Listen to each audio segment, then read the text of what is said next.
आखिर क्यों इस मंदिर में होती है पिशाच देव की पूजा? क्यों पेड़ पर कील से टंगे हैं मृत लोगों के फोटो? शाम ढलते ही यहाँ जाने से क्यों कतराते हैं लोग? आखिर क्या है इस कुंड का रहस्य? काशी महादेव की नगरी है। मान्यता है कि प्रलय काल में भी इसका नाश नहीं होता। शास्त्र ऐसा भी कहते हैं कि काशी में जिसकी मृत्यु होती है उसे मोक्ष की प्राप्ति होती है। वाराणसी के नाम से प्रसिद्ध काशी में अनेक पौराणिक व रहस्यमय स्थान हैं, जिनमें से एक है पिशाच मोचन कुंड या पिशाच मोचन तीर्थ।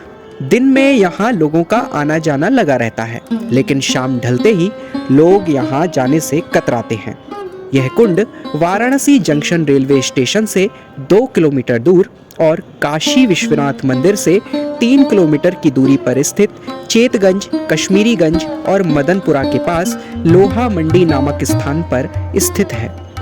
प्रत्येक वर्ष मार्गशीर्ष यानी अगहन मास की चतुर्दशी तिथि को पिशाच मोचनी यात्रा तिथि मानकर लोग इस तीर्थ की यात्रा करते हैं, जिससे अकाल मृत्यु से मरे या अन्य किसी भी कारण से उद्धार न हुए स्वजनों की आत्मा को मोक्ष की प्राप्ति होती है।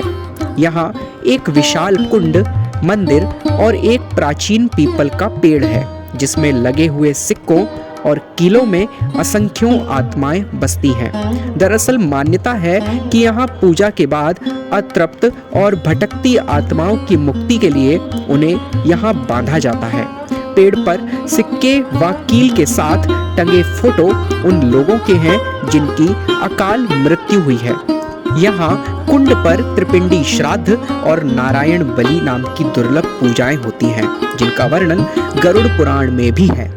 इस कुंड पर त्रिपिंडी श्राद्ध करने से आत्मा को प्रेत योनि से मुक्ति मिलती है।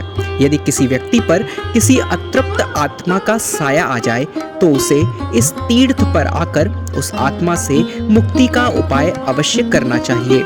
यहाँ मंदिर में भगवान शिव, हनुमान जी, गणपति और पिशाच देव यानी काल भैरव की प्रतिमा भी स्थापित है। स्कंद पुराण और काशी खंड में वर्णित प्रसिद्ध कपर्दीश्वर शिवलिंग भी यहाँ पर स्थापित है, जिसे ब्रह्म राक्षस द्वारा प्रतिष्ठित किया गया था। इसे काशी के मुक्ति लिंगों में से एक माना जाता है। ऐसी मान्यता है कि इस शिवलिंग के दर्शन से स्वयं को व आने वाली 10 पीढ़ियों को पितृदोष से मुक्ति मिलती है। इस तीर्थ को विमलोदक तीर्थ के नाम से भी जाना जाता है। इस स्थान पर एक ब्राह्मण को भोजन कराने से अन्यत्र 5 करोड़ सन्यासियों को भोजन कराने का फल प्राप्त होता है। इसी स्थान पर महागणपति और काल भैरव का प्रलयंकारी महाभयंकर युद्ध हुआ था। अगहन यानी मार्गशीर्ष माह में जो नवंबर दिसंबर में पड़ता है, इस दौरान यहाँ लोटा भंटा नाम का मेला भी लगता है। पद्म पुराण में वर्णित है, ब्रह्म हत्या दया पापा विनश्यन्त्यस्य पूजनात् पिशाच मोचने कुंडे स्नातः स्यात् प्रशमोर्यते। यानी कपर्दीश्वर लिंग के पूजन से ब्रह्म हत्या का पाप दूर होता है।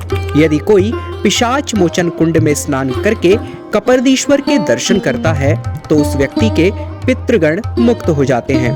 काशी खंड में कहा गया है, कपर्दी नामकः गणपतः शंभोरत्यंत वल्लभः पितृषादुत्तरे भागे लिंगम संस्थाप्य शाम्भवम् कुंड चखान तस्याग्रे विमलोदक संज्ञकम यस्य तोयस्य संस्पर्शात् विमलो जायते नरः। यानी महादेव का बड़ा प्यारा गणों में प्रधान एक गण कपर्दी नामक है, जिसने पितृेश्वर के उत्तर भाग में कपर्दीश्वर शिवलिंग की स्थापना की थी। साथ ही उन्होंने विमलोदक कुंड भी खोद दिया था। इस कुंड के जल का स्पर्श करने से मनुष्य की मलिनता छूट जाती है। काशी खंड में कहा गया है, पिशाच मोचने तीर्थे संभोज्य शिवयोगिनम कोटि भोज्य फलम सम्य गे कैक परिसंख्यया।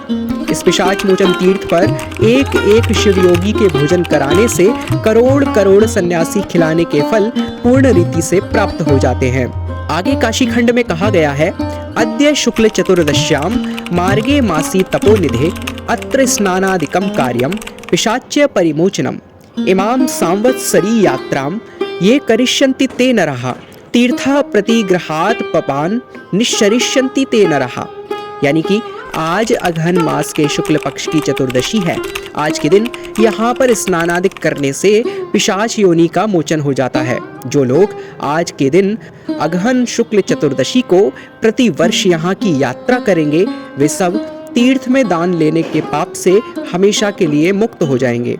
पिशाच मोचन पर स्नान तथा कपर्दीश्वर के पूजन एवं वहां अन्नदान करने से मनुष्य सर्वत्र निर्भय रहता है। अगहन शुक्ल चतुर्दशी के दिन कपर्दीश्वर के समीप पिशाच मोचन में स्नान कर लेने से व्यक्ति जहां कहीं भी मरे पिशाच नहीं होना पड़ता। ऐसी कथा प्राप्त होती है कि त्रेता युग के समय एक वाल्मीकि नामक परम शिव भक्त हुआ करते थे, जो कि कपर्दीश्वर लिंग के पूजा और विमलोदक कुंड में नित्य स्नान ध्यान करते थे। एक दिन उनको एक बहुत भयंकर राक्षस यानी पिशाच दिखा, जो कि बहुत ज्यादा भयावह था। उस डरावने पिशाच को देखकर बड़ी धीरता से उस बूढ़े तपस्वी ने पूछा कि तुम कौन हो, कहां से आए हो, निर्भय होकर बताओ, क्योंकि जो तपस्वी शिव सहस्त्र नाम को जपते हैं तथा विभूति लगाते हैं उनको किसी से डर नहीं। मैं निर्भीक हूँ, तुम भी निर्भीक होकर कहो। फिर पिशाच ने अपना वृत्तांत सुनाया। गोदावरी नदी के तीर्थ पर मैं दान लेने वाला ब्राह्मण था। जो लोग तीर्थ में दान तो लेते हैं पर तिथि पड़ने पर स्वयं कुछ दान नहीं करते, उन्हीं लोगों को पिशाच योनि भोगनी पड़ती है। यही मेरे पिशाच होने का कारण है। बहुत पहले मैंने एक दुर्बुद्धि लड़के के शरीर में निवास बनाया था, पर वह ब्राह्मण कुमार किसी व्यापारी के साथ लोभवश काशी में आया, जिससे मैं काशी की सीमा पर ही उसके शरीर से निकलकर गिर पड़ा, क्योंकि काशी में किसी पिशाच के लिए कोई जगह नहीं है। मैं और उसके सभी पाप काशी के सीमा पर ही रुककर उसका इंतजार करने लगे। कुछ समय पश्चात एक सन्यासी के मुख से शिव नाम सुनकर मेरे कुछ पाप कम हो गए, जिससे मैं काशी में प्रवेश कर गया और अंतर्ग्रही के सीमा पर मुझे रुकना पड़ गया और सन्यासी अंदर चला गया। पिशाच की स्थिति देखकर वाल्मीकि नामक बूढ़े तपस्वी को बहुत दया आई और पिशाच के पापों को अपनी तपस्या से दूर करने का संकल्प लिया और पिशाच को विमलोदक कुंड में नहाने को कहा, जिससे उसका पाप तत्काल नष्ट हो जाए, और कहा कि इस तीर्थ में स्नान और कपर्दीश्वर के दर्शन से तेरी पिशाच योनि तत्काल क्षीण होकर नष्ट हो जाएगी। तपस्वी की बात सुनकर पिशाच ने कहा कि जल के अधिष्ठाता देवता लोग हमेशा जल की रक्षा करते हैं, जिससे मुझे ना जल पीने को मिलता है और ना ही छूने को। नहाने की बात ही क्या है, मेरे लिए तो यह नामुमकिन सा है। इतना सुनकर उस तपस्वी ने पिशाच के माथे पर विभूति लगाने को दी। विभूति को अपने माथे पर मलकर विमलोदक कुंड में उतर गया, जहां विभूति के प्रभाव से किसी भी जल के रक्षक ने आपत्ति नहीं की। जल में स्नान और पान करने से तुरंत ही उसकी पिशाच योनि छूट गई और वह दिव्य देह को प्राप्त करते हुए दिव्य विमान पर चढ़कर पावन मार्ग की ओर चल पड़ा और उच्च स्वर में उस तपस्वी को प्रणाम कर और आभार प्रकट करने के साथ वह बोला कि आज से इस तीर्थ का नाम पिशाच मोचन तीर्थ पड़ेगा और इसमें स्नान करने से लोगों की पिशाच योनि छूट जाएगी। और जो लोग इस कुंड में स्नान करके संध्या और तर्पण के साथ पितरों को पिंडदान करेंगे, तो अगर उनके पूर्वज पिशाच योनि में भी पड़े होंगे तो वह तुरंत वहां से छूट जाएंगे। ऐसी ही रोचक जानकारियों के लिए इस चैनल को जरूर सब्सक्राइब करें। धन्यवाद।